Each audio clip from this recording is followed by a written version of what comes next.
una vez más a las transmisiones que desde la Escuela Nacional Sindical estamos realizando para conversar. Hoy tenemos una conversación muy interesante, básicamente pues estamos en compañía de unas grandes mujeres que van a traer a esta mesa un interesante tema alrededor del trabajo doméstico y de la renta básica.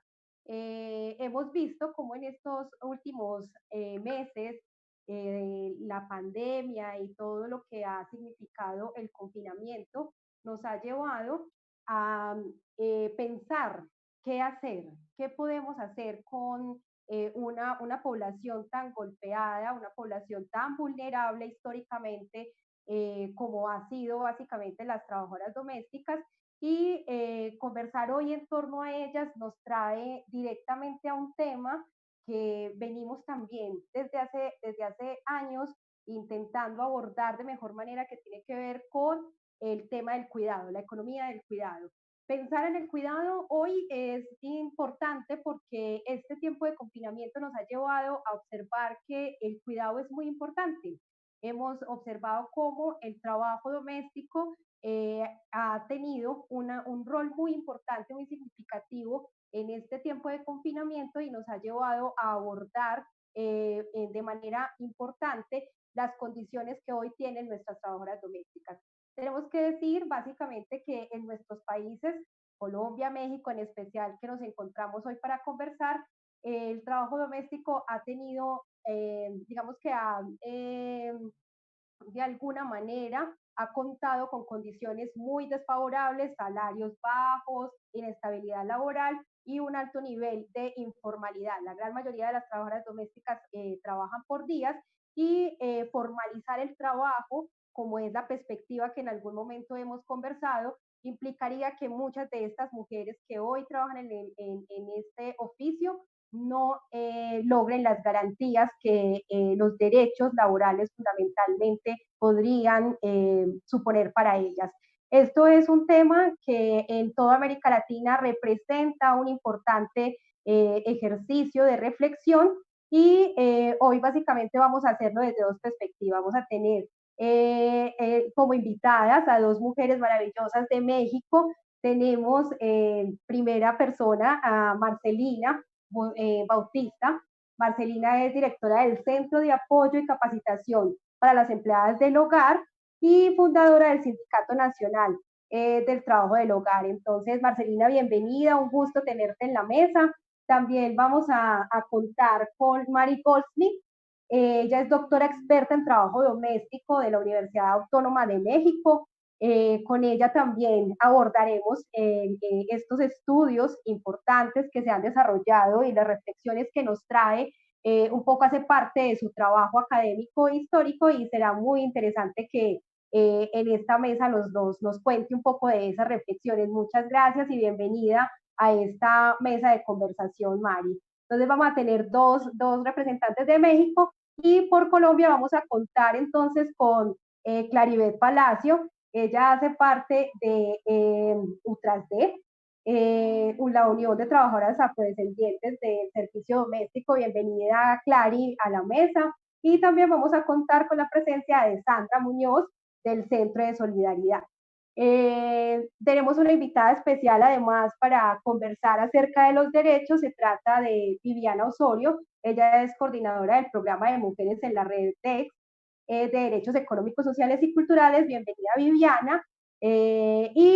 Muy importante también esa perspectiva desde los derechos. Contamos entonces con la presencia también de Elizabeth. Elizabeth está hará parte de esta mesa como una de las moderadoras.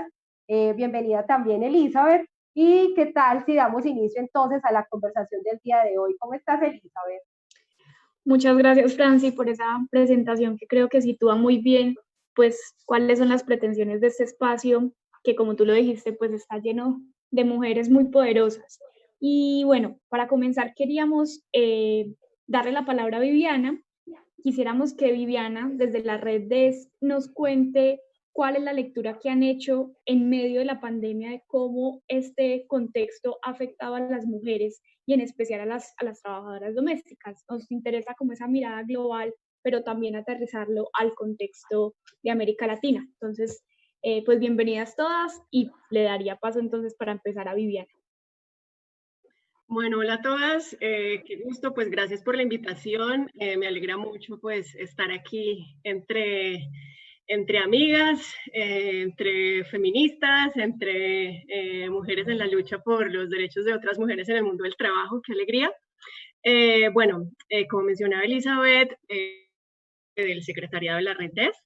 La Red Desk es una red global que agrupa alrededor de 300 organizaciones de derechos humanos y movimientos sociales, comunidades afectadas por los derechos humanos en alrededor de 80 países. En la Red Desk, bueno, digamos que de manera continua se hace un ejercicio de crítica sistémica y también se construyen acciones colectivas de incidencia, digamos, enfocadas a generar un cambio estructural y a promover la realización de los derechos económicos, sociales y culturales. Para eso voy a utilizar la sigla DESC, para quienes no están familiarizados con lo que significa esa abreviación. Y bueno, les quería contar que con el inicio de la pandemia y bueno, de esta crisis global de salud pública, pues en la red se han dado diversas conversaciones y se construyó un documento de posición, que es a lo que la red llamó un llamado global a la acción. Y en este documento que les puedo compartir, pues se contienen varias posiciones comunes al respecto de qué es lo que ha desatado esta crisis global de salud pública, cuáles son los impactos que esto está generando para comunidades en todo el mundo y especialmente para las mujeres y otros grupos que han sido tradicionalmente marginalizados, explotados, excluidos, ¿no? Entonces yo les quiero contar en general algunos de estos puntos gruesos en el análisis y en segundo lugar ver cómo esto también se conecta con las condiciones de trabajadores y trabajadoras en todo el mundo y específicamente con las condiciones de trabajadoras domésticas. Entonces, en este análisis colectivo que se ha construido, pues se parte de un primer presupuesto. La crisis no es en sí misma el virus. Es decir, esta pandemia lo que ha hecho es revelar desigualdades estructurales y estamos hoy ante una crisis de salud pública básicamente porque los sistemas de seguridad social se han desfinanciado, porque los niveles de extrema pobreza se han ampliado, porque las brechas de desigualdad se han profundizado en todas las regiones, en todo el mundo. Entonces, ¿qué es lo que pasa? Que cuando llega esta pandemia, pues realmente muy pocos estados podrían decir que estaban preparados para asumirla, ¿no? Y esto pues ha generado distintas situaciones en poblaciones en todo el mundo. Así es que no solamente esta crisis de salud pública, sino también las respuestas que se han dado por parte de los gobiernos han generado tales impactos y digamos que también han impuesto algunas elecciones absurdas entre, bueno, o se contagia o se muere de hambre, entre, bueno, usted hace su trabajo, que es peligroso, o se queda sin trabajo, o entre vamos a rescatar a las corporaciones o se arruina nuestra economía, o entre la seguridad personal o la salud pública. Digamos que son elecciones imposibles y que son elecciones un poco mentirosas, ¿no? Entonces, básicamente estas posiciones se han construido partiendo de la idea de que no podemos volver a un status quo, no podemos volver a las situaciones en las que se estaba antes de la pandemia porque eran básicamente condiciones injustas y lo siguen siendo todavía, y básicamente son esas condiciones las que en un contexto de pandemia como este, lo que ha hecho es aún agudizar todavía más las desigualdades. Entonces, en estas décadas, en estos años, distintas situaciones han coadyuvado a que se definan estas desigualdades estructurales. Distintas reformas de política neoliberal que han debilitado las protecciones laborales, la intensificación de la actividad extractiva, los mayores flujos de capital donde los derechos humanos y las protecciones ambientales son más débiles, la privatización, la mercantilización de necesidades básicas, entre otros. Y pues estas reformas han sido impuestas y manipuladas básicamente a instancias de intereses corporativos. De tal manera que la respuesta que se ha venido dando a la pandemia es una respuesta militarizada, es una respuesta individualista, una respuesta patriarcal y una respuesta básicamente que se ha enfocado a salvar la economía, entre comillas, sustentada principalmente en auxilios a las corporaciones, en lugar de dar prioridad a los derechos humanos y atender las necesidades básicas de las personas que se encuentran en situaciones de mayor desventaja, entre ellas las mujeres y en particular aquellas que se encuentran en la informalidad, como es el caso de las trabajadoras domésticas.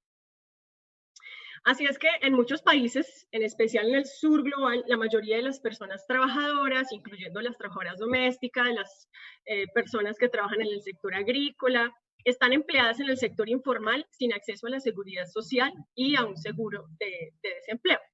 De esta manera, la OIT hace poco reportó que alrededor de 55 millones de trabajadoras domésticas en todo el mundo están bajo riesgo sustancial de perder su empleo, de ver disminuidas sus horas de trabajo y de ver afectado pues de manera sustancial sus ingresos. Y sabemos pues que en todo el mundo las condiciones desafortunadamente más comunes de trabajo de las trabajadoras domésticas pues son la informalidad, el no estar vinculadas o protegidas por los sistemas de seguridad social, el no tener en general situaciones de trabajo decente.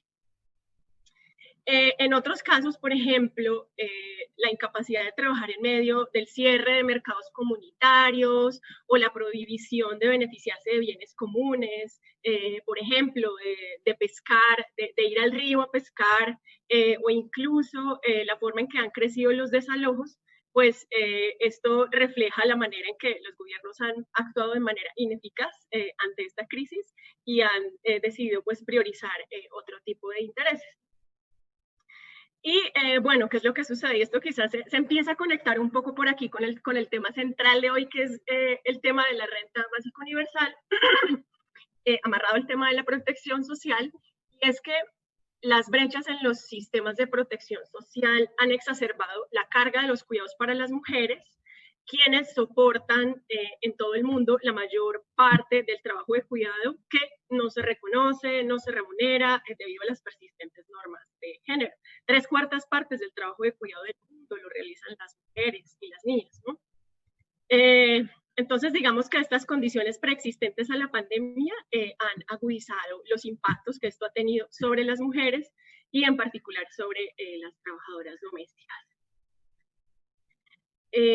Bueno, existe una demanda, digamos, fuerte de la red general colectiva de que es el momento para llevar a cabo transformaciones sistémicas que son necesarias desde hace mucho tiempo, construyendo una lucha social para que los derechos humanos y la justicia social sea una realidad para todos y todas. Entonces, parte de las demandas construidas y que están pues alineadas con esa demanda o ese propósito general, está la importancia de reconocer, reducir, redistribuir el trabajo de cuidado no remunerado y adoptar medidas para la conciliación familiar, así como medidas urgentes para frenar el aumento de la violencia doméstica y los feminicidios, también la renta básica universal y el fortalecimiento de los sistemas de protección social, además de la garantía de un acceso universal a la protección social, también hace parte de esas demandas. La redistribución de la riqueza global, la cancelación de las deudas, la participación de las comunidades y de la sociedad en general en definir los presupuestos y en definir las políticas fiscales también hacen parte de buscar medidas que permitan generar una transformación estructural a largo plazo más allá de la respuesta meramente a la crisis. De esta manera también garantizar los derechos de negociación colectiva y de participación en este contexto y mantener un diálogo con los distintos sectores sociales es también una parte fundamental. Y también se han venido generando debates en relación con lo que significaría una recuperación justa, una recuperación que esté alineada con buscar cambios estructurales, una recuperación que no contribuya a la profundización de las desigualdades. Por ejemplo, si pensamos en que hoy la base de una recuperación sería subsidiar a las grandes corporaciones, ¿en qué medida esto podría ser justo si las personas que más lo necesitan pues no están teniendo una respuesta oportuna? ¿Me dices que ya se terminó el tiempo? ¿Sí? Ah, bueno, entonces dejo por ahí. Muchas gracias. No, Viviana, pues es que se nos está agotando el tiempo, pero la idea es que sigamos en la conversación. Me parece que nos vas dando unas pistas muy interesantes frente a elementos que están siendo vulnerados en términos del trabajo de las mujeres trabajadoras domésticas, básicamente porque pareciera que se está haciendo una suerte de vulneración de los trabajos, del trabajo como tal, pero de los derechos en su globalidad. O sea, los derechos humanos de las mujeres trabajadoras domésticas, los derechos en función también de su posibilidad de inserción a la economía, pero también a todos los escenarios políticos, económicos y sociales. Vamos a ver, a escuchar a Clary y a Marcelina, Claribeth Palacio de UTRASD, y digamos de acá desde Colombia, y a Marcelina desde México, que ellas nos cuenten, para que tú también ahora miremos en comparación a lo que pasa con el trabajo doméstico global, en especial qué está sucediendo entonces a las mujeres en especial. Entonces, le quiero dar la palabra inicialmente a Marcelina. Cuéntanos, Marcelina, cómo ha visto usted que se ha afectado a las mujeres trabajadoras domésticas en este tiempo de confinamiento. Cuéntenos la experiencia, qué ha observado, cómo se han profundizado todos estos digamos, problemas que acaba de denunciar Viviana, y cuáles son esas consideraciones que ustedes tienen frente a la situación actual de las trabajadoras domésticas.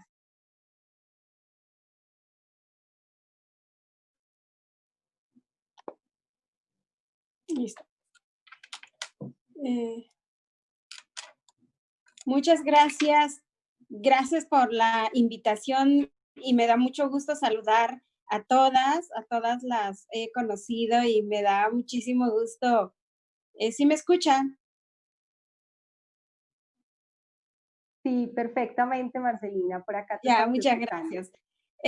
Sí es cierto que en México, en comparación con otros países de América Latina, estamos dentro de un contexto donde agravó más la situación de las trabajadoras del hogar ante el COVID y justo mirando esta situación es por la desigualdad, la discriminación, la poca posibilidad y especialmente el estar en la informalidad ha hecho que las trabajadoras no tengan otros tipos de acceso para sobrevivir económicamente con esta pandemia.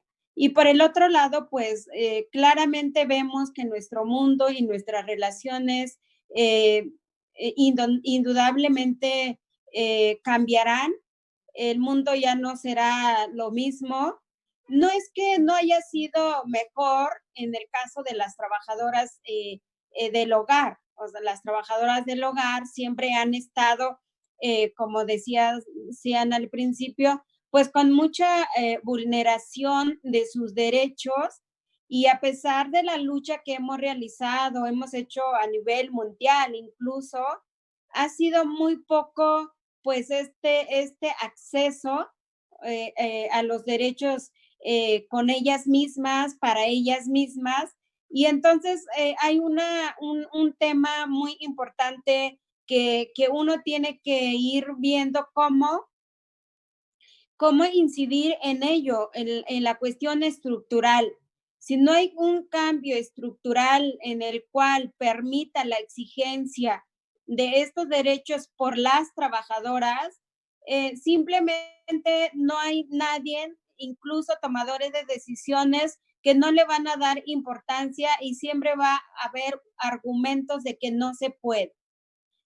Por el otro lado, la lucha de las trabajadoras del hogar ha sido fuerte como por momentos y baja en mayor tiempo, lo que hace también es que no haya una fuerza incluso regional, global, local, que también la exigencia sea más dura y no sea bajo la voluntad de quien legisle, bajo la voluntad de quien pueda otorgar esos derechos a las trabajadoras del hogar, ¿no? Y por el otro lado, pues, ¿cómo podemos asumir una responsabilidad también de nosotras mismas, de que si no nos organizamos, si no exigimos, nadie nos va a dar nuestros derechos?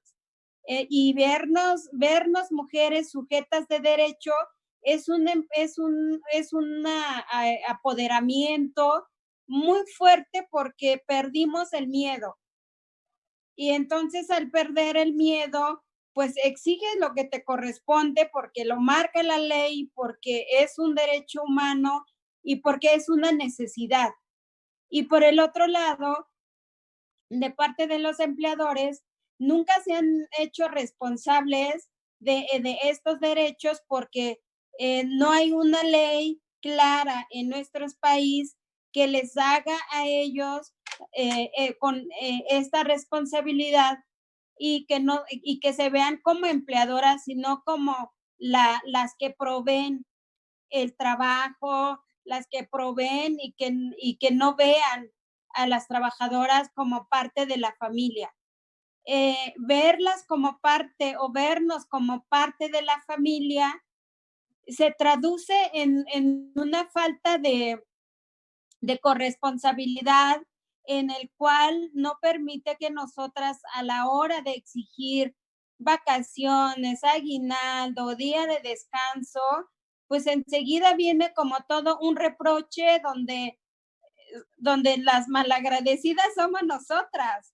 ¿Cómo vamos a exigir algo donde del otro lado nos ha provisto casa, comida, ropa que no sirve, cosas usadas y todo? Entonces, esa es la mirada que tienen los empleadores cuando nosotras reclamamos nuestros derechos, y de por medio está un desconocimiento que también nos pone en una zona de confort, de ya, ni modos, eso es lo que nos tocó, y no podemos exigir porque dice mi empleadora que no tiene, dice que no hay, dice que no puede, dice que yo no tengo derecho porque soy doméstica, y dice que va a hablar con el marido porque es el que manda en la economía de la casa. Entonces, van a haber miles de pretextos, y el único medio va a ser la organización, el trabajo colectivo que hagamos las trabajadoras del hogar. Entonces, en el panorama del COVID-19 aquí en México, sí impactó muchísimo en la vida de las trabajadoras, porque como en América Latina y en otros países, el reducir salarios, mandarlas a su casa sin pago, o simplemente desaparecieron los empleadores a los 15 días para no pagarles, y entonces están en un dilema económica, en el cual pues vivir al día con nuestro trabajo también nos hace más difícil la situación. Entonces, las distintas campañas que realizamos aquí, como Cuida a quien te cuida, siga pagando el salario a la trabajadora mientras pase la crisis, y justamente el derecho a exigir eso es precisamente porque las trabajadoras del hogar estamos justo asumiendo el trabajo del hogar, que es muy importante para la vida de cada empleador, empleadora con quienes trabajamos, pero también gracias al trabajo que realizamos, ellos pueden hacer otro trabajo y público, otro trabajo productivo para el país, mientras nosotras estemos en lo privado, y un trabajo invisible, un trabajo no valorado. Entonces, estas distintas campañas que hemos realizado, pues está ayudando a sensibilizar pero tampoco no es todo, ¿no? No es todo. Claro. En cuanto a las trabajadoras, no también estén en condiciones de exigir esos derechos. Y hablando un poco también, ¿qué otras acciones hemos realizado? Hubo una iniciativa aquí en México respaldada por organizaciones políticas y grupos de personas trabajadoras en la informalidad, el ingreso vital temporal como una salida a la crisis que en este momento estamos padeciendo, y es una iniciativa que todavía está como también complicada en poder aprobarse. Entonces, nosotras creemos que las trabajadoras del hogar tenemos que hacer mayor fuerza. Claro, o sea, tú nos estás invitando, incluso esto me parece muy importante porque aquí tenemos unos saludos de los sindicatos, de algunos sindicatos, y nos estás invitando justo a mantener la lucha colectiva para la representación de un trabajo que ha sido muy complejo. Por acá tenemos a Sintraín. Hola Sintraín, bienvenidas. Muy interesante este ejercicio de poder identificar con las compañeras cuáles son esos elementos para seguir luchando. Tenemos a Sintracap, les cuento que nos está saludando desde Santiago de Chile, y a Sotrabajadoras de Bucaramanga. Todas muy, muy bienvenidas.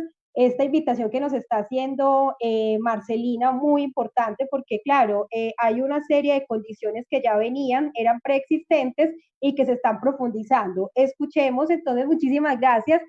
Vamos a seguir conversando. La idea es en el siguiente bloque vamos a profundizar sobre esto y la relación, para que lo tengas muy presente, la relación con la renta básica. Escuchemos a Clary, que también desde acá, desde Colombia, nos estará haciendo la reflexión en función de qué es lo que le está pasando entonces a las trabajadoras domésticas en tiempos de pandemia, sobre todo en tiempos en el que estamos hablando de un confinamiento obligatorio que ha golpeado al trabajo doméstico. Hola, Clary, cuéntanos entonces cómo está la condición de las trabajadoras en Colombia.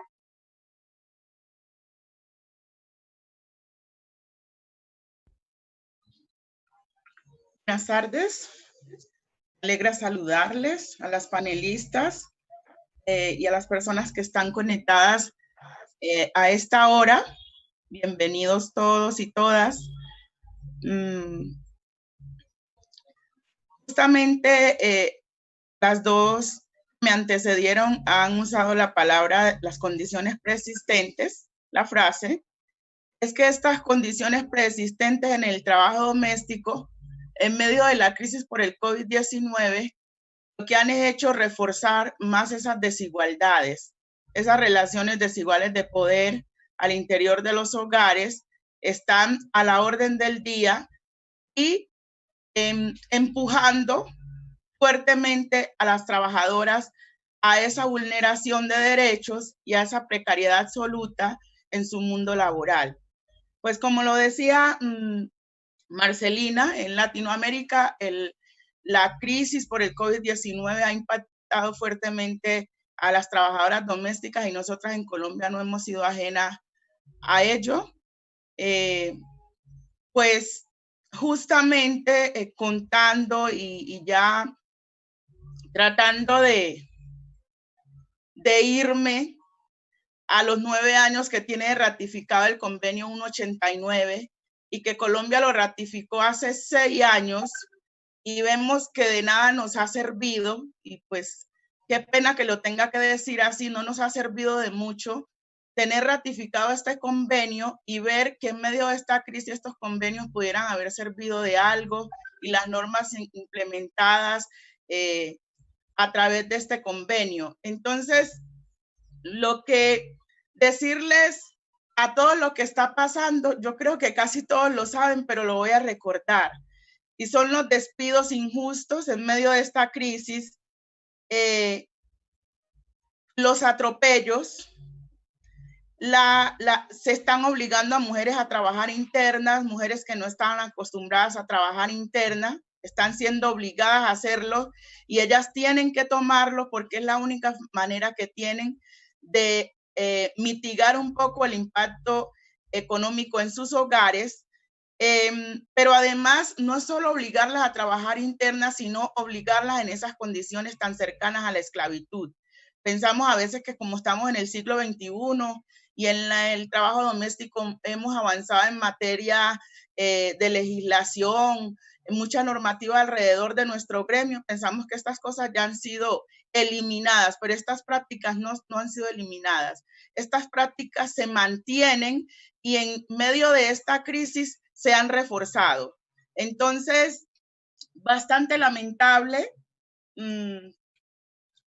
que una trabajadora doméstica colombiana no solamente tenga que correr con la mala suerte de tener un empleador o empleadora despiadada, sino también un gobierno que es peor en sus prácticas.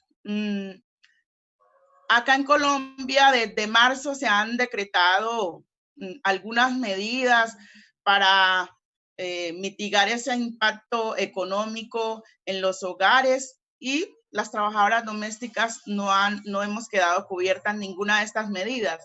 Nosotras escribimos al Ministerio de Trabajo en el primer mes, se hizo una encuesta con 678 trabajadoras, esto fue por unas 16 organizaciones sociales, donde se evidenció que de cada 10 mujeres, 9 habían perdido su trabajo, pero las que los conservaban lo estaban conservando en unas condiciones no muy buenas. Y en lo que ha corrido de marzo hasta hoy 30 de junio en el trabajo doméstico, en lo que conozco y organizaciones que hacemos parte del intersindical, nos hemos podido dar cuenta que han aumentado los despidos. Han aumentado los despidos y tenemos el agravante que en la actualidad hay una limitación para acceder a presentar, por ejemplo, si me vulneraron un derecho, no me pagaron la prima, las mujeres en estos momentos no están sabiendo dónde ir. Cuando se acercan a las instituciones que deben hacer esto, dicen que hay que esperar. Entonces, eso es una de las cosas que nos preocupa, pues nos están vulnerando, nos están despidiendo, pero luego no hay quien pueda velar por nuestros derechos en medio de esta crisis. Entonces, cuando yo insisto tanto en lo de la norma, insisto porque si en este país las reglamentaciones fueran contundentes, la adopción de este convenio, la ratificación del convenio 189, la ley 1788, todo lo que ha avanzado en materia de normativa, si todo esto se empaquetara, yo creo que el gobierno hubiera tenido cómo canalizar unos recursos direccionados al trabajo doméstico, porque no nos gusta, y aprovecho para decirnos, donde hacemos una petición de qué se ha hecho porque realmente no han hecho nada y nos responden con un documento muy escueto donde cabe todo el mundo, pero no cabemos nosotras. Estamos entregando paquetes solidarios, estamos entregando adulto mayor, jóvenes en acción, familias en acción, pero básicamente nosotras necesitamos es que nos respondan para el trabajo doméstico qué ayudas han canalizado. Y ahí es donde está la respuesta, nada. Porque nosotras somos un gremio, claro, más de 700,000 trabajadoras en el país y no nos sirven unas respuestas que involucren a otras clases trabajadoras. Si bien luchamos como trabajadores y trabajadoras por unos derechos, es claro que a la hora de nosotras exigir, aquí estamos hablando del trabajo doméstico, entonces no nos sirven las respuestas que se le dan a los comerciantes, que se le dan a los señores de las fincas, a los agricultores. No sirven unas respuestas concretas para el trabajo doméstico y esa respuesta no está. Entonces es bastante lamentable saber que tenemos que cargar con esa mezquindad gubernamental y que estamos lejos porque es que ya fueron 2 medidas contundentes y no quedamos cubiertas. Y nos preguntamos, ¿ahora qué sigue? Están hablando de renta básica, esa discusión ya está en mesa, pero nosotras nos preguntamos, igual que en otras cosas también nos van a dejar excluidas. ¿Qué tenemos que hacer para que en este país realmente nos cuenten? Ya el DANE nos contó, pero entonces no nos cuenten, materialicen las cosas para que lleguen a las trabajadoras domésticas. Lo que está pasando con las mujeres trabajadoras domésticas internas que están siendo obligadas es desastroso. Cómo tienen abandonadas sus familias totalmente, y para una mujer de estas conseguir salir a ver por ellos es un enojo de las empleadoras, donde les amenazan que entonces van a tener que buscar trabajadoras que sí quieran trabajar. Yo creo que no son expresiones, porque si una mujer trabajadora doméstica está acostumbrada a hacerlo por días, porque ella está tratando de cubrir unas necesidades emocionales también y físicas que hay en su hogar. Entonces, obligarla lo que hace es desmembrarla a ella de su entorno familiar, pero como lo que interesa de cierto modo es el bienestar del quien tiene el dinero, y estas cosas no se discuten, estas cosas no se ponen en mesa, pese a que hubo unos pronunciamientos que uno sabe que no son los más contundentes por parte del Ministerio de Trabajo. La gente sigue vulnerando a las trabajadoras domésticas.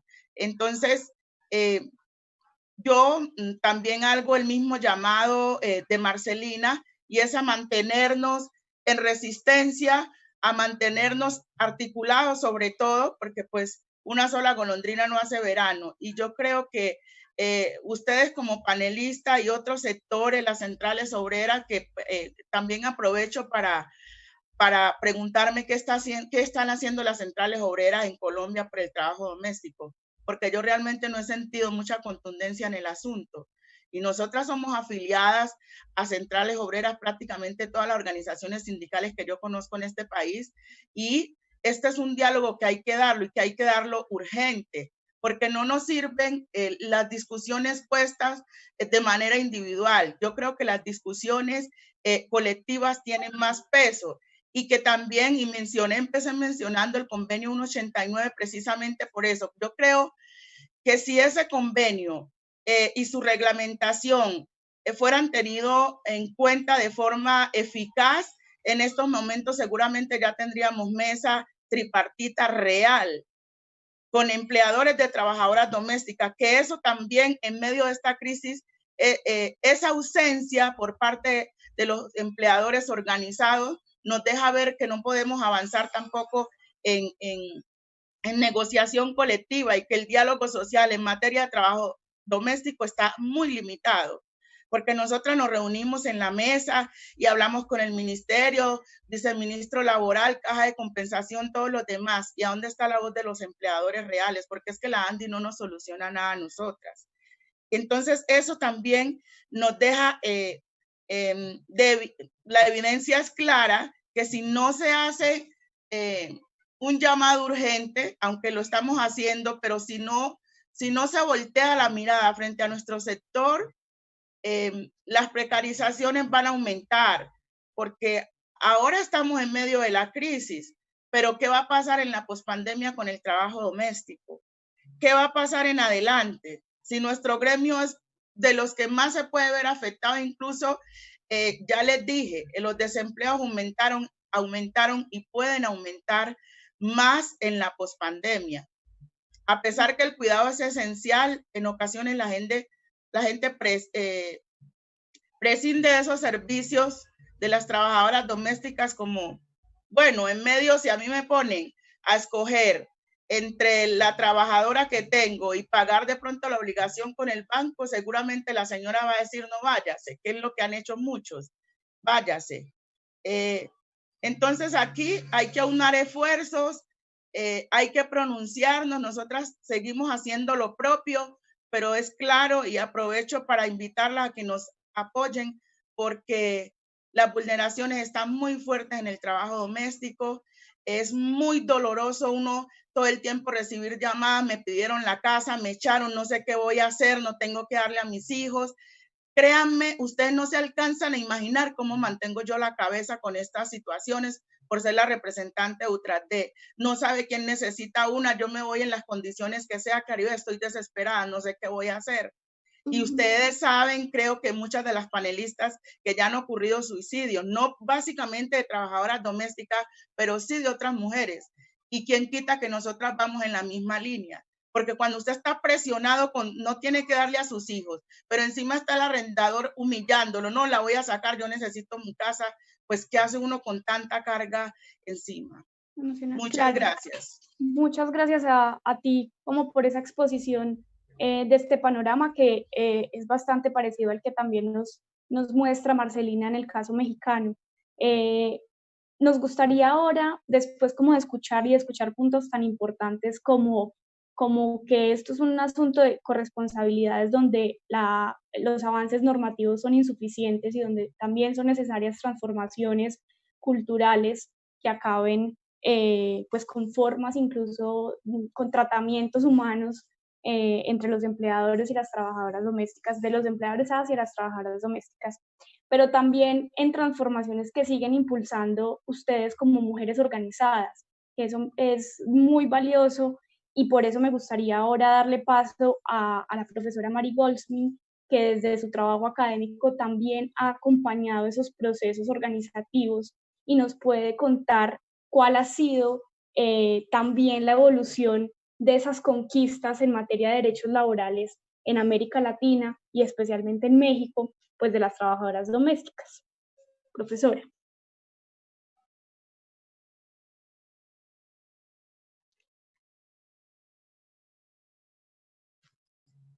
Cuerda, profe, el micrófono.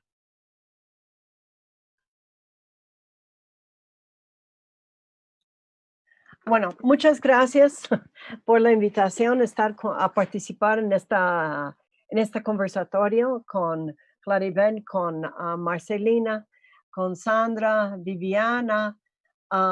Tengo un buen tiempo sin ver varios de ustedes, a Claribel desde que estuve aquí en México hace más de un año, y a Marcelina de manera virtual nos vemos con bastante frecuencia, ¿no?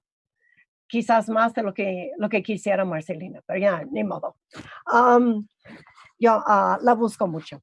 Mira, yo creo que con la pandemia se evidencian dos cuestiones.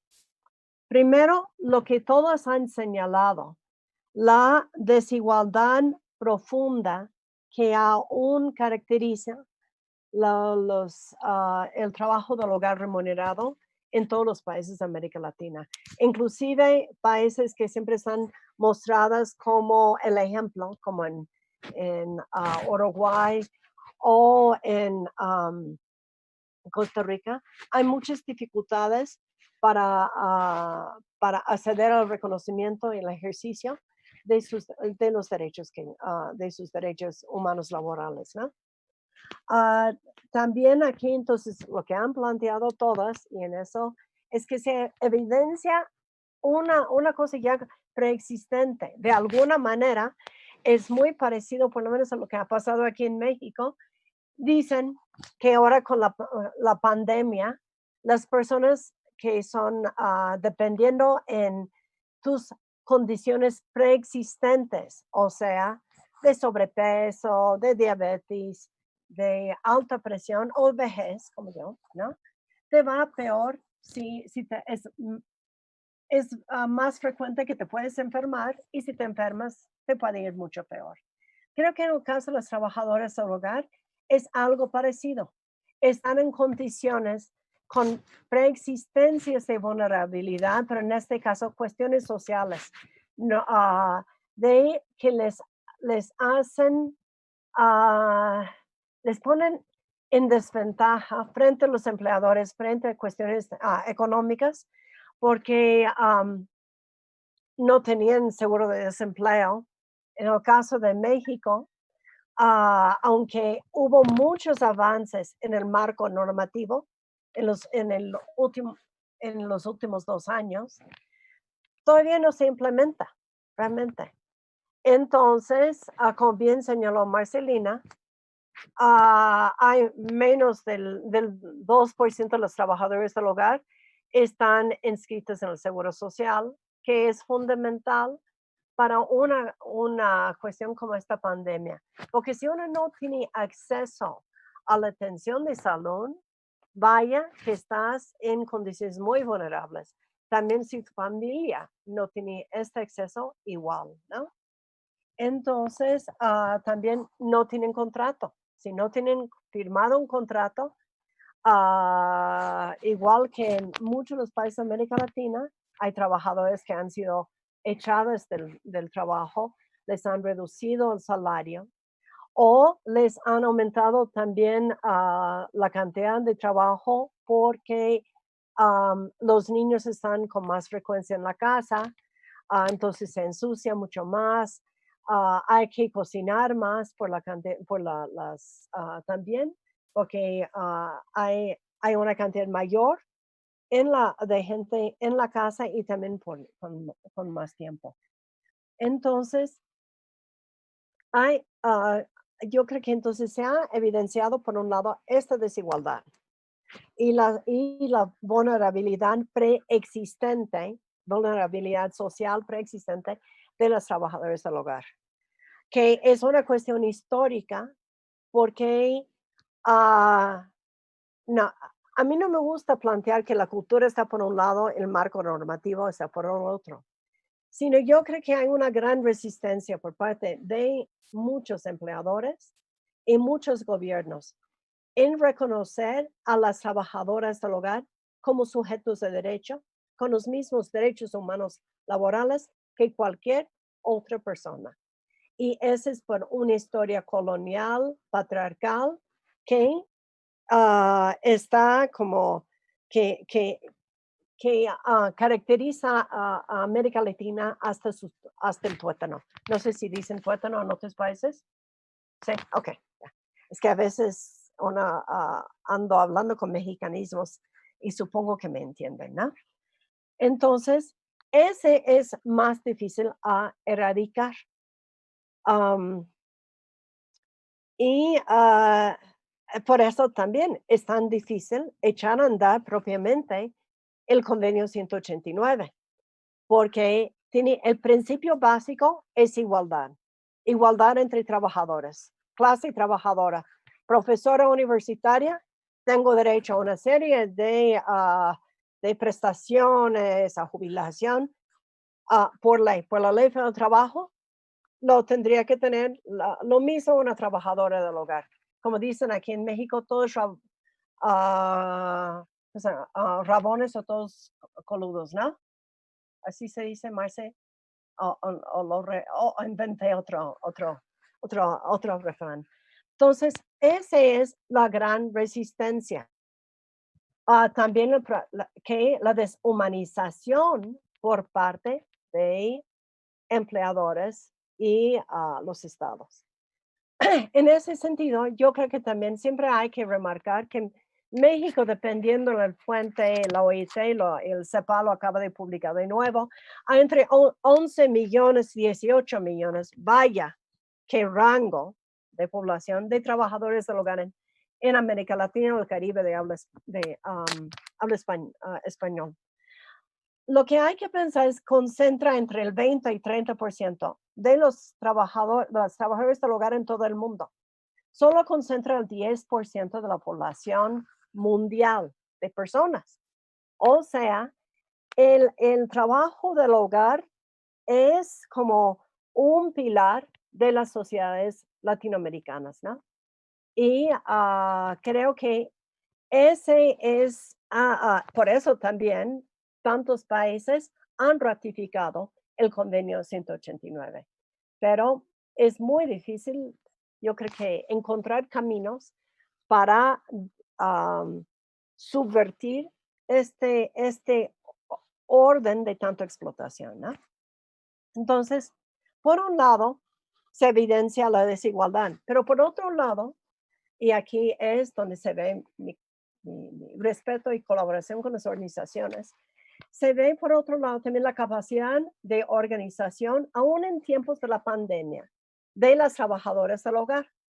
Las organizaciones han logrado contracorriente de mantenerse al flote, de utilizar el WhatsApp, todos los medios digitales para estar en contacto con sus compañeras, para hacer encuestas como aquí han planteado, la encuesta que realizó las compañeras de la FIT, las compañeras del Centro de Solidaridad, y hay muchas otras encuestas que se están haciendo con la colaboración de los trabajadores del hogar para revelar cómo les afecta en particular a ellas en la situación de la pandemia, ¿no?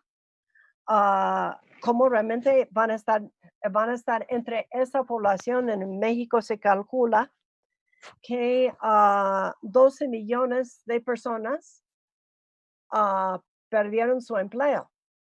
Ahí están muchos trabajadores del hogar y van a estar expuestas al hambre, no solo a ellas, sino también sus familias. O se están en peligro un derecho básico, de lo más fundamental de las personas al alimento, ¿no?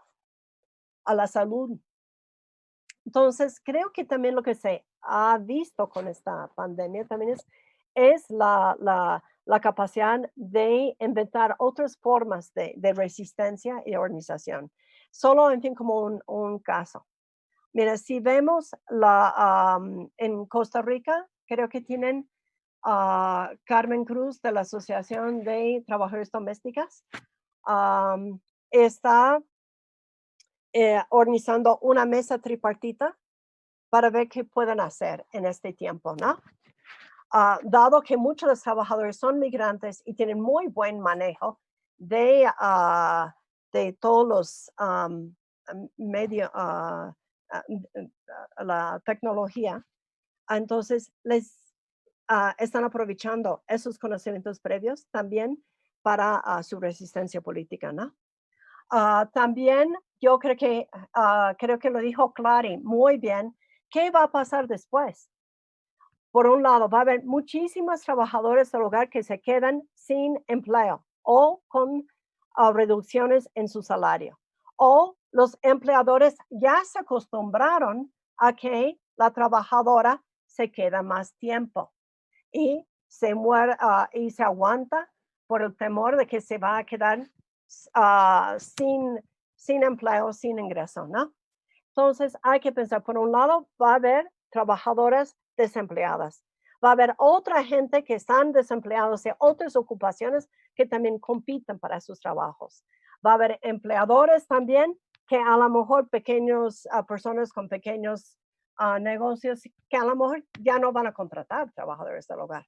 Entonces, esas son cuestiones que hay que tomar en cuenta. El otro también es en qué condiciones uno puede regresar a trabajar en una casa sin poner en riesgo su salud. En México, esta semana decidieron la Ciudad de México que ya es permitido que los trabajadores del hogar pueden regresar. Según esto, hay una serie de precauciones que recomiendan por parte del gobierno con respecto al transporte público, que los empleadores y empleadores tendrían que proporcionar todo el equipo protectivo para poderse trasladar, pero no dicen ni pío sobre las condiciones del mismo trabajo. ¿Cómo uno puede evitar contaminarse si trabaja en una casa, se hace la limpieza? ¿Cómo va a evitar si lava la ropa? ¿Qué hay que hacer? ¿Cómo se hacen el trabajo del hogar remunerado, el trabajo del hogar, punto, en condiciones en las cuales tenemos un virus marca diablo, ¿no? Profe, Y acabo, ¿verdad? sí, que nos va acabando el tiempo. Está bien.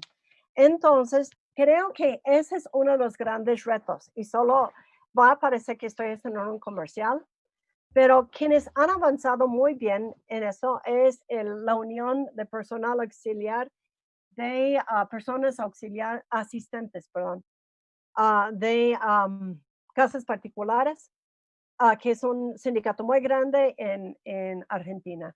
Ellos han sacado protocolos que tienen explicaciones muy precisas con respecto a qué es la coronavirus, cómo realizar determinadas actividades sin ponerse en riesgo a una misma ni las personas en su entorno. y tienen uno para los empleadores, uno para los trabajadores, uno para las personas en general. Entonces, creo que con eso sí nos invita a pensar qué medidas hay que tomar, ¿no? Sí. Sí. Ahí quisiera darle ahora la palabra a Sandra y retomar un poco esa pregunta como a través de esos esfuerzos organizativos, cómo sí hay conquistas que las trabajadoras domésticas han logrado. En el caso colombiano, Sandra, tú también desde tu trabajo académico has acompañado ese proceso. Quisiera como que ampliáramos un poco el panorama hacia poder entender cuál ha sido esa evolución. Bueno, muchas gracias a todos y a todas las panelistas, en especial a la Escuela Nacional Sindical y por supuesto a nuestras dos líderes sindicales, Claribet y Marcelina. Bueno, yo creo que si uno intenta hacer el recuento histórico de cuáles han sido esas grandes conquistas laborales, creo que las puede hacer desde dos miradas. Una desde el punto de vista de lo normativo, ¿cierto? Y otro desde el punto de vista organizativo, desde el punto de vista de cómo las mujeres se han organizado y han reivindicado desde un espacio muy difícil, que es esta estructura patriarcal en la cual no se revaloriza el trabajo doméstico, en el cual no hay una división sexual del trabajo, y aún así las mujeres trabajadoras domésticas se han organizado y han reivindicado sus derechos. Creo que fuertemente desde la Colaltrao, incluso desde antes, y sigue vivo, y creo que con más fuerza el movimiento de trabajadoras domésticas. Desde el punto de vista legal, uno puede decir que nació un código sustantivo del trabajo, ¿cierto? Que para el caso de Colombia cerca de los años 50, pero que realmente hubo como un impulso más fuerte, casi un impulso de cada año, si uno lo mira así, en el 2014, en el 2010, perdón, la Ley de Economía del Cuidado, en el 2011 sale el convenio 189, en el 2012 la ley que ratifica ese convenio 189, una sentencia muy importante del año 2014, la 871, que abre el tema de primas, y creo que finalmente, y bueno, mis compañeras me corregirán si no, la ley de primas, en la cual hizo un papel muy importante Clary y Viviana, que hoy nos acompañan como panelistas en este espacio. Esa ley 1788, que finalmente se expide en el año 2016, ¿cierto? De la mano de otros mecanismos como el seguimiento, el convenio 189 y demás, creo que en el 2016 nos quedamos, ¿cierto? Digamos, desde el punto de vista de lo que ha salido en avances normativos. Del 2016 para adelante lo que han habido son reuniones, insistencias, Ministerio de Trabajo, inspecciones, reunámonos, hagamos seguimiento, hagamos control político, ¿cierto? Pero, por ejemplo, estamos a la expectativa de la ratificación del convenio 190. Creo que esa es una de las tareas que tenemos en Colombia, que tiene tras de ello otros sindicatos del intersindical. Pero persisten, por ejemplo, artículos horrorosos desde mi punto de vista, como el artículo 162 del Código Sustantivo del Trabajo, que establece una diferencia en la jornada máxima legal de las trabajadoras internas. Entonces, hay una discriminación absurda, ¿cierto? Pero además devela una discriminación y una desigualdad histórica que se ha tenido por el sector de las trabajadoras domésticas, y es el que entonces, si eres trabajadora interna, tu jornada máxima legal es de 10 horas, a diferencia de cualquier otro trabajador en Colombia, que es de 8 horas. Eso desde el punto de vista legal creo que nos muestra más o menos una radiografía de que del 2010 al 2016 hubo un avance casi de año, una normatividad por año, ¿cierto? En promedio. Pero que del 2016 en adelante no ha habido nada, y que persiste la discriminación y la desigualdad. A mí, una de las grandes preocupaciones en el contexto de América Latina, después de escucharlas a todos ustedes y estar totalmente de acuerdo, por supuesto, es porque a pesar de que hay una normatividad que casi en todos los países iguala los derechos de las trabajadoras domésticas a los derechos de otros trabajadores, a excepción de este artículo 162 que les mencionaba para el caso colombiano, porque persiste el incumplimiento por parte de los empleadores, ¿cierto? Y quizás una de las razones más fuertes o la respuesta del por qué, creo que es que en Colombia en lo que tiene que ver específicamente con el trabajo doméstico, pero también con otras labores que ejercen las mujeres, existe un sistema claro, una racialización sistemática, ¿cierto? O sea, nosotros todo el tiempo en Colombia decimos derechos para las trabajadoras domésticas, pero no nos desmontamos de esa matriz de clase, raza y género que de alguna forma organiza y jerarquiza la sociedad, ¿cierto?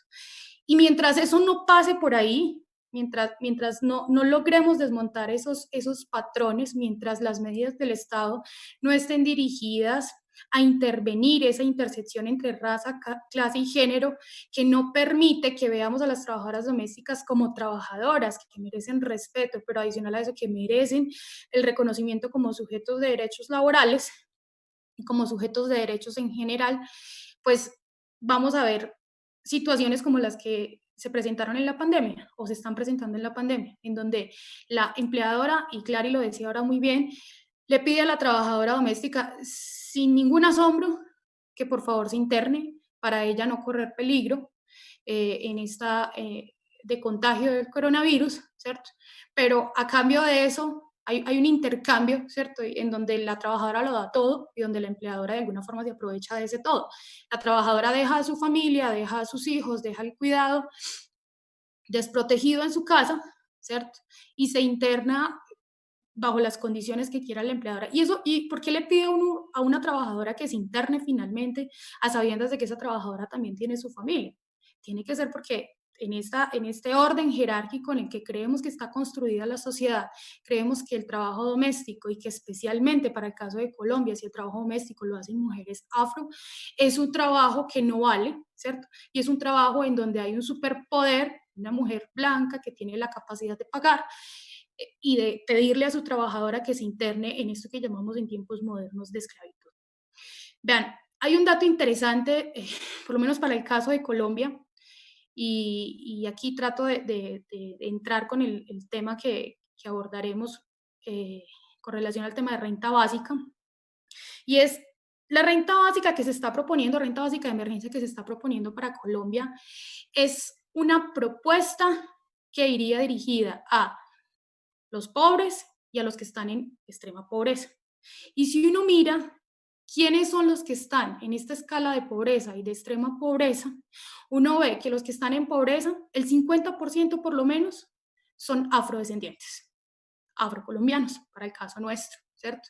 Y de los que están en extrema pobreza, el 34% son afrocolombianos. Entonces, ¿cómo no pensar que medidas como renta básica no solamente alivian la pobreza y la extrema pobreza, sino que además van dirigidos, ¿cierto?, desde un enfoque étnico-racial en donde le van a llegar a una población que, aparte de ser pobre, ha sido discriminada históricamente por su color de piel, ¿sí? Entonces, creo que apuestas como la de la renta básica hay que verlas de manera más estructural, y hay que pedirle al Congreso de la República que por favor se sume a esta campaña, que ya van más de 25.000 personas, por una renta básica que beneficiaría a más de 30 millones de colombianos.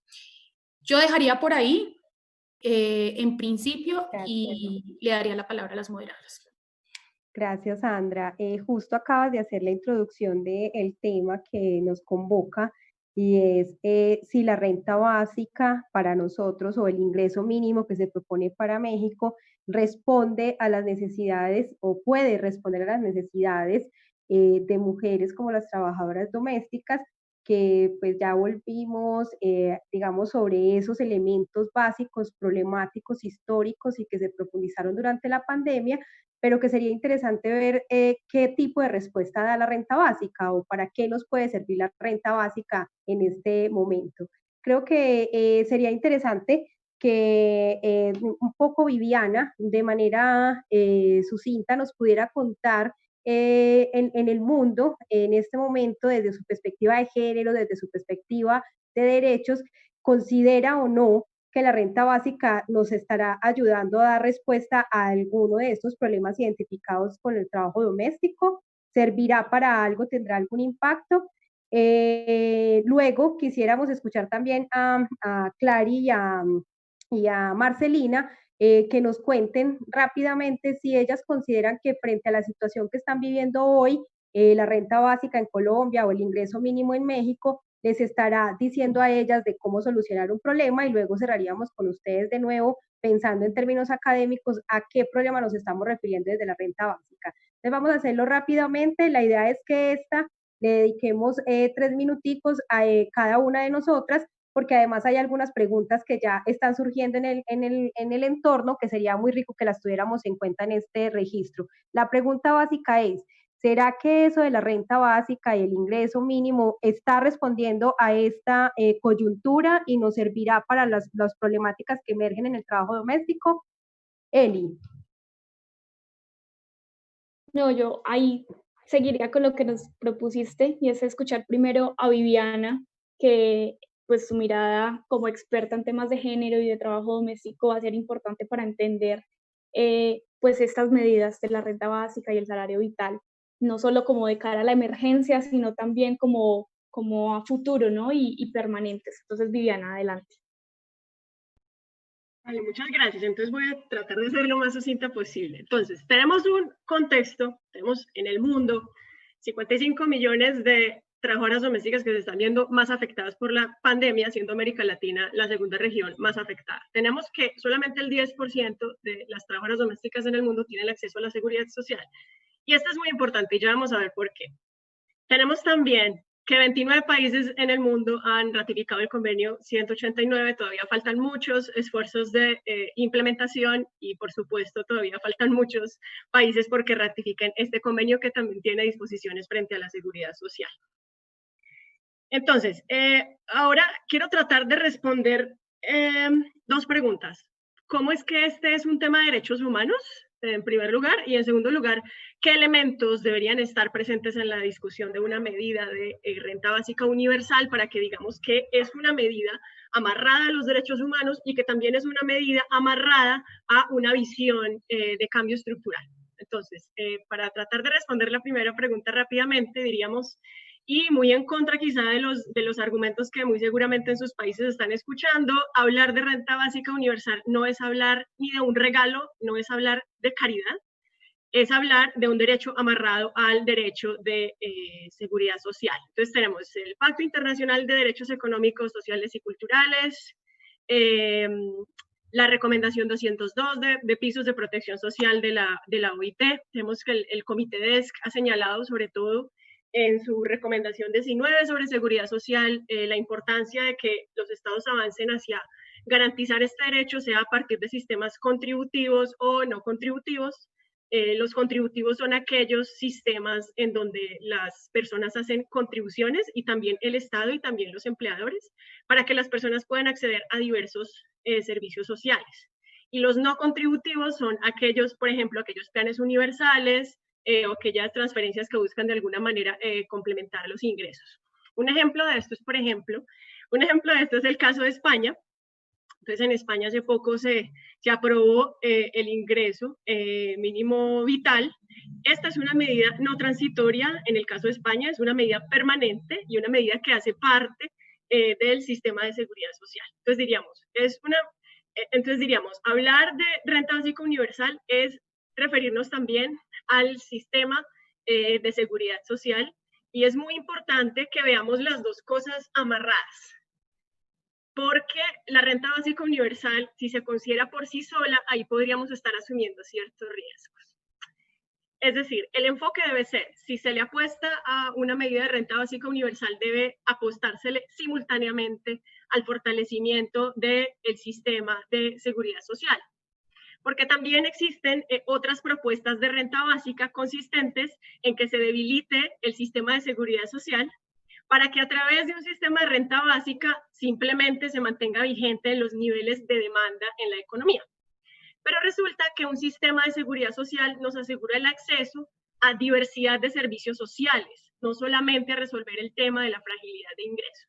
Entonces ese es un primer elemento que tenemos que tener en cuenta. Así que bueno, ya teniendo claro que se trata de un derecho, ya teniendo claro que es importante amarrarlo al derecho a la seguridad social, que es una obligación de los estados ratificado por el Estado colombiano y muchos más, tenemos esta pregunta: ¿qué elementos deberíamos tener presente en esta conversación sobre renta básica universal para que no se trate simplemente de una medida que a la final acabe menoscabando otros derechos sociales, sino que por el contrario termine por fortalecer los sistemas de seguridad social y el acceso universal a este derecho? Entonces, un primer elemento es que una renta básica universal debería estar intencionada a reducir efectivamente la pobreza y la desigualdad. Esto, por ejemplo, dirigiéndose a personas que tienen un nivel elevado de inseguridad de ingresos, como las trabajadoras domésticas. En segundo lugar, también debería incluir un enfoque de interseccionalidad del que nos contaba Sandra hace un momento, es decir, considerar que las mujeres están bajo diversidad de circunstancias y que hay circunstancias que generan muchísima más fragilidad económica, entre otros aspectos. Asimismo, que una medida de renta básica universal debe...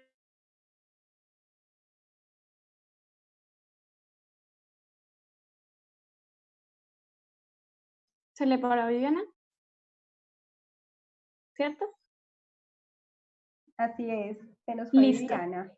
Bueno, entonces, si quieren, démosle paso ahora entonces a Marcelina también para que nos dé su opinión sobre este tema mientras Viviana regresa. También queremos pedirles que de ahora en adelante seamos muy concretas, se nos está acabando el tiempo y queremos que todas hablen y queremos, como lo anunciaba Franci, también que podamos mencionar algunas de las preguntas que el público está haciendo.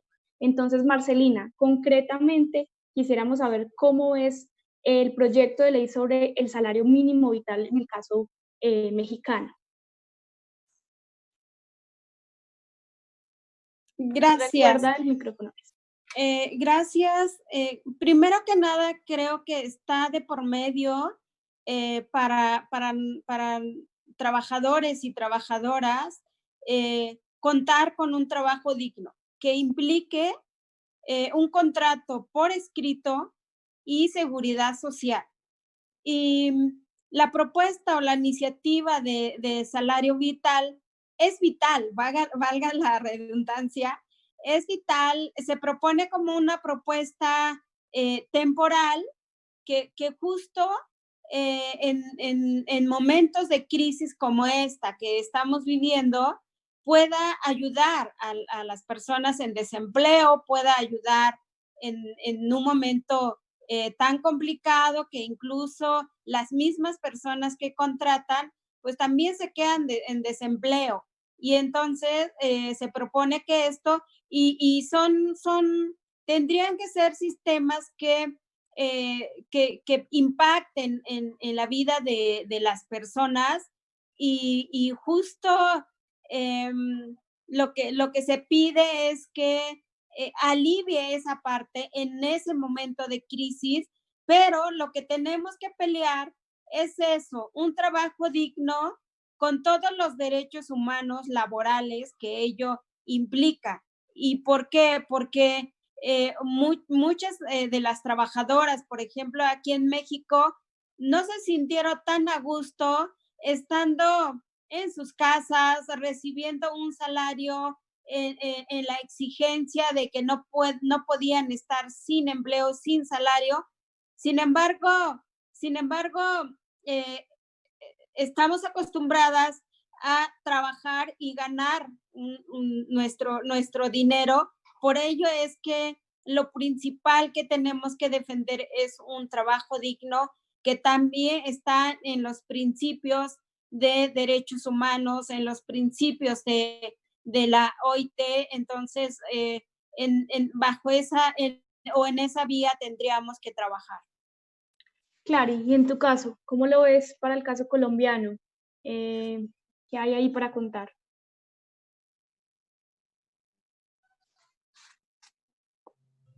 Una pregunta completa, por favor, que estuvo una interrupción, no escuché bien la pregunta. Clary, queremos saber también tu opinión sobre esta propuesta de la renta básica para el caso colombiano, que también ha habido algunos avances, al menos algunas puntadas al respecto.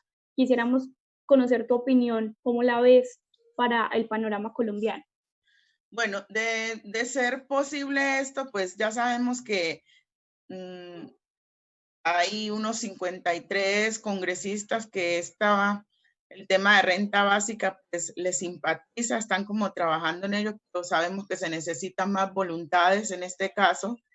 De ser esto posible, a mí sí me preocupa, y tengo que ser muy franca, porque si en otras medidas han implicado de cierto modo menos recursos, se nos ha excluido como trabajadoras domésticas, esto de cierta manera es más amplio, porque la renta básica de cierta manera lo que haría también es empaquetar todos esos subsidios que existen ya y ordenarlos de otra manera para lograr un mayor impacto social. Y vuelva a pasar que se nos deje, como pasó con la negociación que se hizo del 35% de la nómina, también en el pago de prima. Entonces, de cierta manera, como trabajadora doméstica y como representante de una organización como Trasde, yo no me puedo hacer la de la vista gorda y además ponerme a ilusionarme. Yo veo las cosas bastante complicadas. Eso lo que invito nuevamente es a sumar voluntades.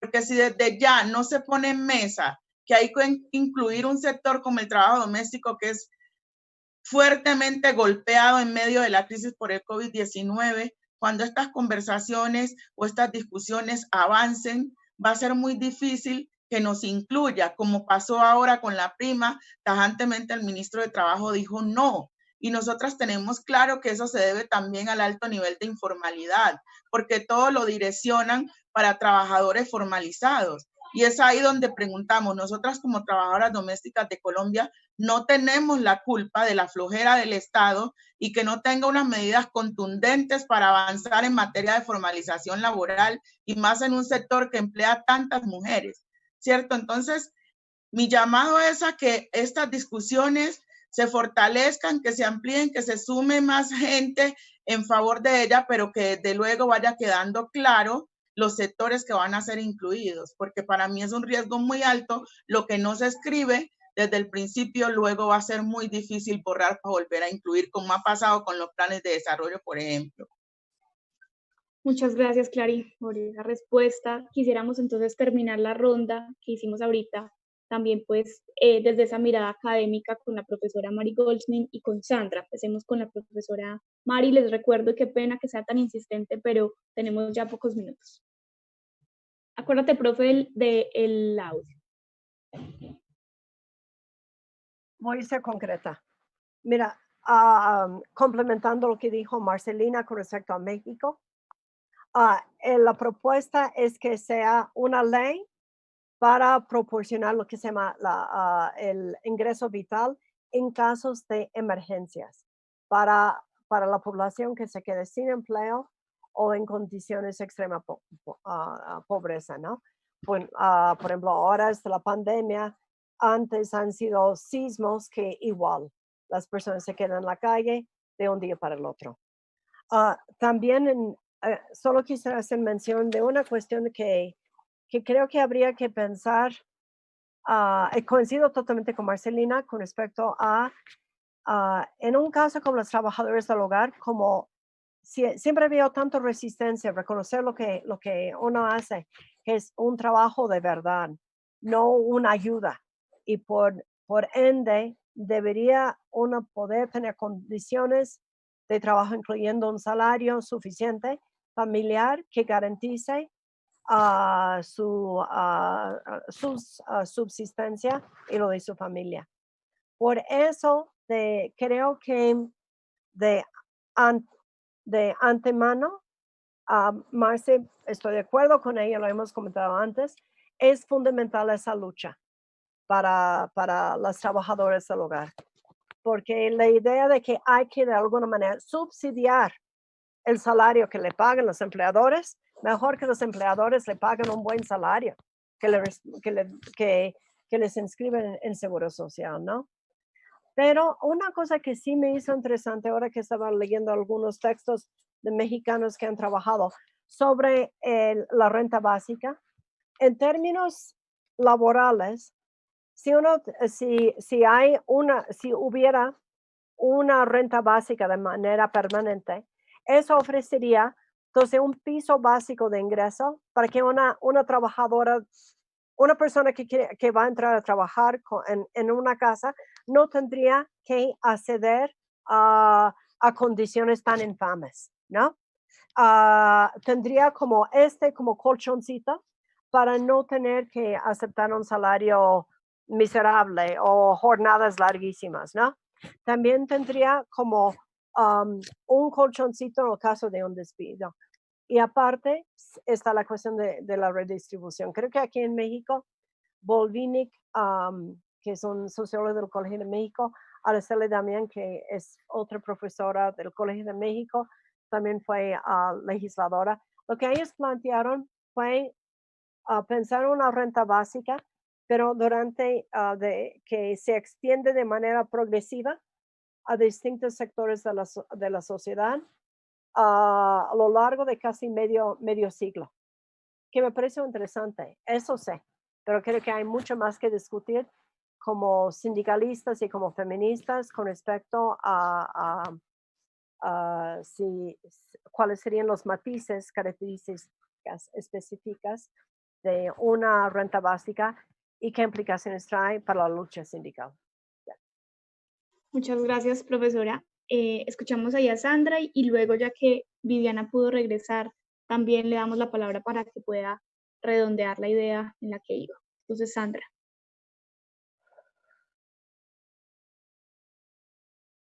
¿Recuerda el micrófono? Dale tú primero, Sandra. Bueno, con relación a la renta básica, ¿me escuchan bien? Sé que hay un ruido inesperado, pero bueno, yo entiendo perfectamente todas las prevenciones que podamos tener con relación a la renta básica. Esta renta básica también es una renta básica. Sandra, te escuchamos muy, muy bajito. Ahí. Esta es una renta básica. Esta es una renta básica que también es una renta básica de emergencia, que está prevista para 3 meses por un salario mínimo vital, que pretende impactar o llegar a por lo menos 9 millones de hogares, que como lo dijo Claribet, perfectamente es una renta que está armada con el ingreso solidario, con Familias en Acción y con otro tanto más para que pueda llegar a los 9 millones de hogares. Es una renta básica que están apoyando 54 congresistas de la República de distintos sectores, eso ya le dice a uno mucho, pero adicional a eso es una renta básica que se cayó en primera instancia ahora al terminar esta primera legislatura, que esperamos que se vuelva a presentar en la legislatura que empieza el 20 de julio, y que esperamos que tenga un apoyo masivo. ¿Por qué? Generalmente estas disposiciones sobre renta básica son adoptadas por los países entre el segundo y el tercer mes. Aquí nos va a tardar casi 6 meses para adoptar la renta básica de emergencia, ¿cierto? Eso ya es un problema de entrada. Sin embargo, creo que hay que insistir, y termino con esto por cuestiones de tiempo y por lo que nos han pedido las moderadoras. El pensarse una renta básica es no solamente pensarse en una entrega de un ingreso, ¿cierto? Sino que es pensarse que la renta básica hace parte de otras políticas, que hace parte de la plataforma de la defensa de los derechos del trabajo, que no se puede renunciar a la lucha por los derechos de los trabajadores, que no sustituye, y pilas porque esto es muy importante desde el punto de vista del cuidado, que no es una remuneración a las mujeres por el cuidado en el caso de cuando hablamos de entregas monetarias, porque entonces estaríamos otra vez hiperfocalizándonos una política asistencialista. Pero sí creo que tiene 3 beneficios desde el punto de vista de la reivindicación de los derechos de las mujeres como feminista y como defensora de los derechos de los trabajadores y las trabajadoras. Y uno es que hay una redistribución efectivamente del ingreso, ¿cierto? El hecho de que haya una renta básica. Hay una ganancia por parte del poder adquisitivo y el poder económico que pueden tener las mujeres, y esto les va a dar autonomía y va a revalorizar el cuidado y las labores del hogar. Ahora, no creo que vaya a salir renta básica para las trabajadoras domésticas, pero sí va a salir renta básica para la población que está en pobreza, en extrema pobreza, eso calcula más o menos un 6.8 para los que están en la línea de pobreza extrema, y 2.2 de personas o hogares que hacen parte de estas microempresas y demás. Recordemos que el trabajo doméstico es un trabajo doméstico que para el caso de América Latina, y creo que es una regla general, es un trabajo doméstico por días, ¿cierto? Lo que hace que las trabajadoras domésticas normalmente tengan que tener un trabajo informal, tener ventas por catálogos de comida y demás, y a la vez ser trabajadoras domésticas. En esta línea, creo que me sumo al análisis que hacía la profesora Mary, y es que tener rentas básicas, que ojalá no sean solamente de emergencia, sino rentas básicas universales, como lo decía Viviana, sumadas a un sistema integral de protección social, pero también pensadas desde un sistema público de cuidados y amarrados todos en una plataforma por la defensa de los derechos de los trabajadores sin abandonar la defensa del derecho al trabajo, es la forma como debe entenderse este tipo de políticas a largo plazo. Muchas gracias, Sandra, muchas gracias a Mari, a Clary, a Marcelina, a Viviana. Tengo entendido que Viviana tiene la próxima intervención, pero no quiero dejar pasar esto porque hay una serie de preguntas. Entonces, les voy a hacer 2 preguntas para que enseguida en un momentico las podamos resolver y que Viviana haga énfasis en un asunto que es bien particular, y es que hablar de la renta básica no necesariamente implica dejar de hablar de mejorar las condiciones laborales de las trabajadoras domésticas, ¿cierto? Que eso no sustituye, digamos, la discusión. Entonces, Viviana, te propongo que nos ayudes a cerrar con este elemento, y les dejo 2 preguntas que están aquí hablando las compañeras y los panelistas, digamos, las personas que nos están acompañando en la transmisión, y está relacionada sobre el manejo en la ley de la sobreexplotación laboral a las mujeres trabajadoras domésticas, y la segunda tiene que ver, entonces, ¿qué va a pasar con las mujeres que perdieron el trabajo, no tuvieron liquidación, y entonces, ¿quién les va a garantizar a ellas sus derechos? Entonces, dejo esas 2 preguntas, y Viviana, tienes la palabra para que nos ayudes a cerrar esta discusión tan interesante sobre renta básica y esa relación con el trabajo decente.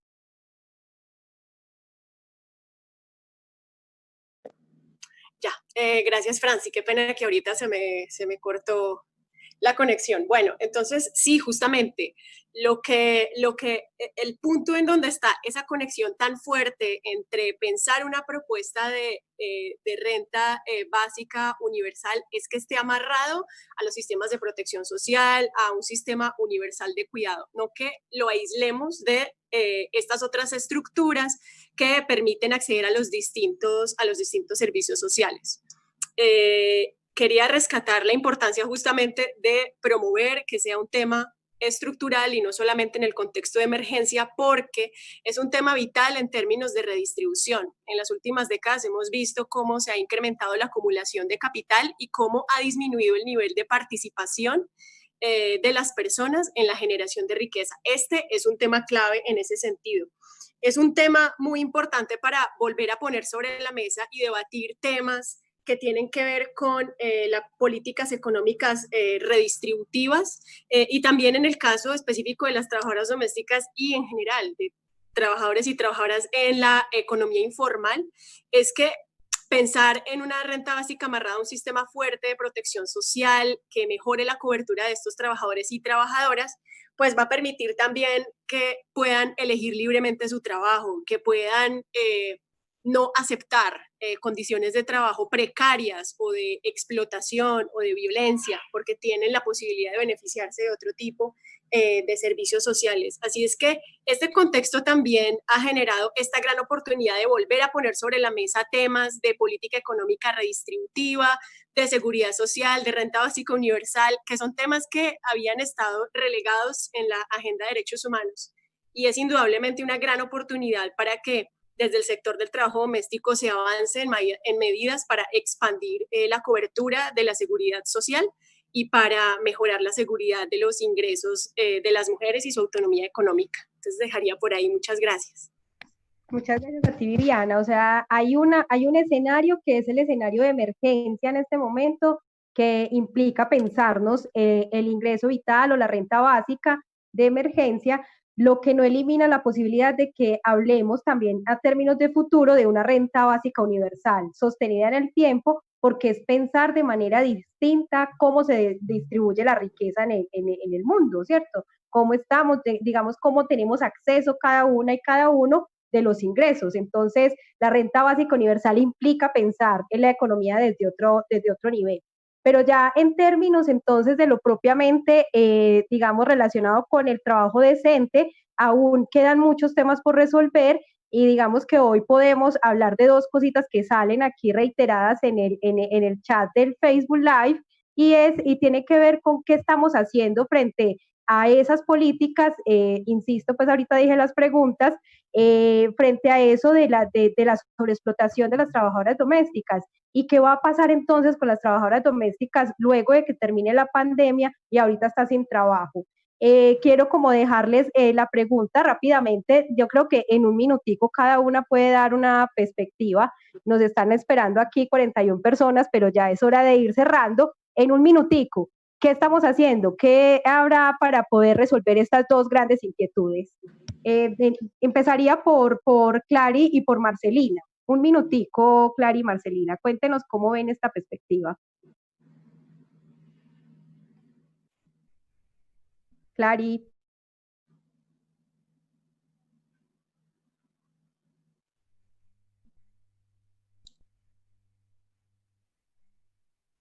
Bueno, escuchemos a Marcelina. ¿Cómo están trabajando esto de la sobreexplotación en México? Recuerda, Marcelina, el micrófono.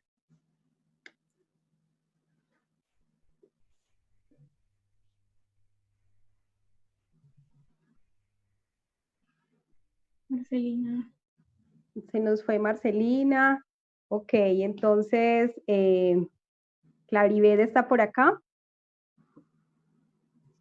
Sí, ya. Listo. El tema es la sobreexplotación, Clary. ¿Qué hay en Colombia sobre esto?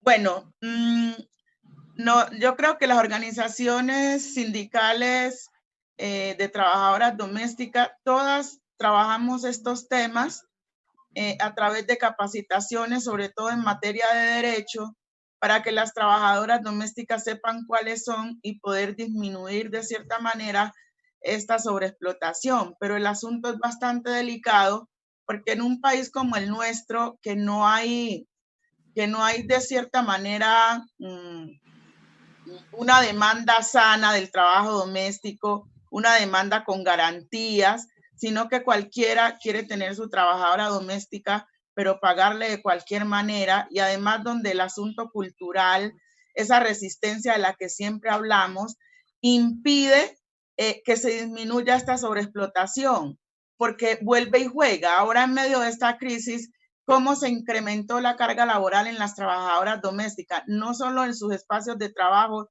sino también en sus familias propias. Y ahí es donde hablamos del tema de corresponsabilidad social, que es bastante difícil que eso se comprenda. Entonces, nosotras seguimos dándole al tema, pero también le pedimos a otros que nos ayuden, porque es muy fuerte esto. La gente no quiere, y por ahí viene el chat una pregunta, pero es que la norma existe, pero la gente se resiste a cumplirla. Si usted le pregunta a un empleador, pocas veces le responde diciendo que él sí conoce las normas de trabajadoras domésticas. Algunos son tan descarados, digámoslo así, que le dicen a uno, ¿y eso cuándo salió? Y es que ustedes tienen sindicato, ustedes también tienen derecho a tener sindicato. Se les olvida que este país tiene adoptado un convenio de libertad sindical. Entonces, cuando se trata del trabajo doméstico, todo lo que hay en favor nuestro se minimiza. Y ahí es donde vemos que también por parte del Estado se hace. Y que si el Estado no nos ayuda, no vamos a poder disminuir la sobreexplotación que hay en nuestro sector. Así es. Marcelina, en México, ¿qué tal va lo de las leyes, la protección de las mujeres trabajadoras y sobre todo en este tema en particular de la sobreexplotación? Cuéntanos la experiencia México. Listo. Ya. Sí, creo que volvamos a lo mismo. La situación en que se encuentra las trabajadoras del hogar desde la informalidad permite pues muchas otras cosas hacia ellas. Sin embargo, nosotras en México de 2 años para acá hemos logrado incluir en el capítulo especial todos los derechos de las trabajadoras del hogar.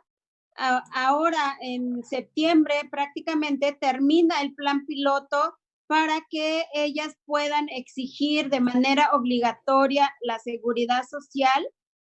También en México se ratificó el convenio 189. Entonces, nosotras como trabajadoras del hogar tenemos que trabajar en colectivo, tenemos que organizarnos y de esa manera exigir lo que ya está en el marco laboral. Siempre creo que el hecho de poner, a ver si me puedo explicar, lamentar muchas cosas nos ha llevado toda la vida y siempre va a haber argumentos que no nos permita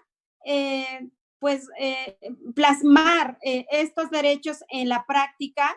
Entonces nosotras tenemos que exigir eso que ya está en la ley. No, me gustó mucho esta palabra que utilizó una de las compañeras, no aceptar trabajo precario.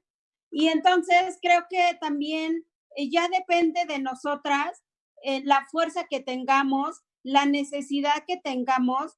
Ya basta que los empleadores, los legisladores siempre tengan pretexto para no visibilizar a través de la norma nuestros derechos. Entonces tenemos que ser pues más fuertes en ese sentido y reclamar lo que nos toca como derecho.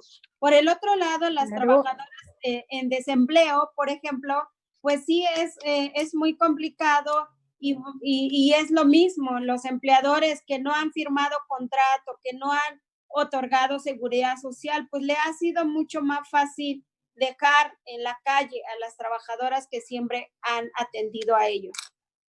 Claro, tú nos haces una reflexión muy importante. Por acá hay una compañera en el chat que nos dice que se ha enterado que a una compañera le han ofrecido mucho menos de un salario mínimo por atender, digamos, a un niño, cuidar una casa y fuera de eso, hacer el aseo completo de la casa.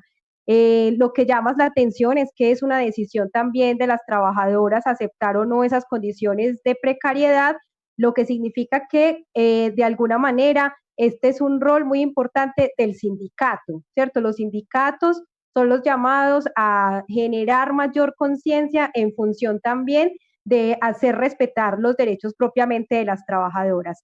Creo que aquí nos quedan abiertos 2 temas. Nosotros no vamos a decir que aquí cerramos todo, por el contrario, este fue un pretexto para encontrarnos y conversar.